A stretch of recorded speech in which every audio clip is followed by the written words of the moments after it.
اس وقت ہمارے معاشرے میں منشیات کا پھیلاؤ جس طرح سے ہے یہ یہاں کے تمام لوگوں کے لیے بہت ہی زیادہ تشویشناک ہے۔ سائیکالوجیکل ایشوز بھی ہوتے ہیں جس کی بیس پر ایک انسان جو ہے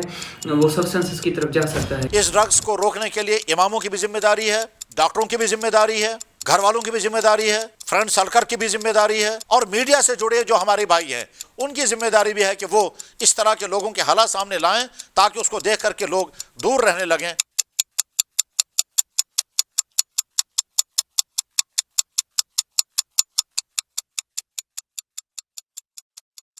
جموں کشمیر خاص کر وادی کو سماجی سطح پر جن سنگین چیلنجوں کا سامنا ہے ان میں منشیات اس وقت سر فہرست ہے۔ پچھلی ایک دو دہائیوں کے دوران وادی کے شمال و جنوب میں منشیات کی وبا نے نوجوانوں کی ایک اچھی خاصی تعداد کو اپنے نرغے میں لے لیا، اور اب صورتحال یہ ہے کہ وادی میں خال خال ہی کوئی ایسا علاقہ دکھائی دے رہا ہے جہاں نوجوان منشیات کی لت میں مبتلا نہ ہوں۔ تشویش کے قابل ایک اور بات یہ ہے کہ منشیات کے استعمال کے ساتھ ساتھ اب یہاں کافی تعداد میں لوگ منشیات کی کاشت اور کاروبار میں بھی ملوث ہیں۔ حال ہی میں ڈویژنل کمشنر کشمیر پی کے پولے کے دفتر سے جاری کیے گئے ایک بیان میں کہا گیا کہ سال 2022 میں 1 اکتوبر تک محض سری نگر شہر میں 160 افراد کو منشیات کے کاروبار کے الزام میں گرفتار کر کے انہیں NDPS ایکٹ کے تحت جیل بھیج دیا گیا۔ وادی کے شمال و جنوب کے اضلاع میں بھی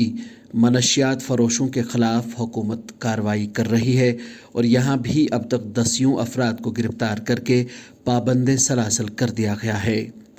اس دوران یہ بات بھی قابل ذکر ہے کہ حکومت کی جانب سے سخت اقدامات کے باوجود وادی میں منشیات کے استعمال اور کاروبار میں اضافہ ہو رہا ہے۔ حال ہی میں جاری کی گئی ایک رپورٹ میں اس بات کا سنسنی خیز انکشاف کیا گیا کہ جموں کشمیر میں 72,000 نوجوان ہیروئن اور دیگر منشیات کا استعمال کرتے ہیں، جن میں سے 40% نوجوانوں کی عمریں 26 سال سے کم ہے۔ کوئی نوجوان ایک بار منشیات کی لت میں مبتلا ہوا تو پھر لاکھ کوششوں کے باوجود بھی وہ اس لت سے چھٹکارا پانے میں کامیاب نہیں ہوتا۔ جب ایک انسان کے دماغ میں ہیروئن یا ٹیبلٹس کے تھرو یا کینیبس کے تھرو وہ اثر آ جاتا ہے دماغ پہ، تو اس کو بھی ویسے ہی اس چیز کی بھوک لگتی ہے جس کو آپ کی واز اور نصیحت سے کچھ نہیں ہونے والا ہے جب تک کہ اس کو پروفیشنلز ہیلپ نہ کریں۔ تو اسی طریقے سے سائیکالوجیکل ڈپینڈنس بھی پیدا ہو جاتی ہے، اور اس کے ساتھ سائیکالوجیکل ایشوز بھی ہوتے ہیں جس کی بیس پر ایک انسان جو ہے وہ سبسٹنسز کی طرف جا سکتا ہے کہ بچپن سے ہی فیملی میں ڈسکارڈ تھا، بچپن سے ہی اس کو ایموشنل نیگلیکٹ کا شکار ہونا پڑا، بچپن سے ہی اس کو یعنی کہ کمپیرزنز ملے، بلینگ کا شکار ہو گیا،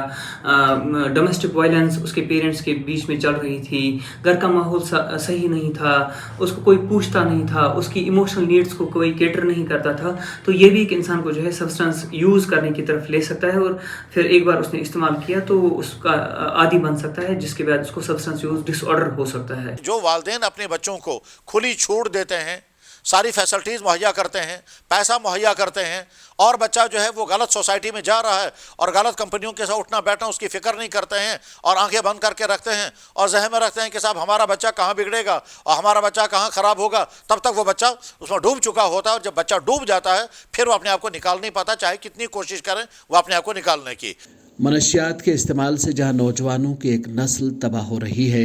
وہیں اس سے گھروں کے گھر برباد ہو رہے ہیں، اور والدین کے خواب بھی پتھر لگنے والے شیش محل کی طرح چکنا چور ہو رہے ہیں۔ ستم بالائے ستم یہ کہ سماج نے اس ساری صورتحال کو نارملائز کر دیا ہے کہ جیسے کچھ ہو ہی نہیں رہا ہو۔ سماجی کارکنوں، والدین، یہاں تک کہ مذہبی لیڈران نے بھی منشیات کے مسئلے پر بات کرنا چھوڑ دیا ہے۔ روکنے کے لیے جب تک پورا معاشرہ، پوری سوسائٹی اور تمام طبقے ذمہ داری کے ساتھ، خلوص کے ساتھ، انسانیت کے ہمدردی کے جذبے کے ساتھ جب تک اٹھیں گے نہیں، تب تک یہ وبا رکنے والی نہیں ہے۔ اہم ترین ذمہ داری یہاں کے اماموں کی ہے کہ وہ اپنے جمعوں کے خطاب میں،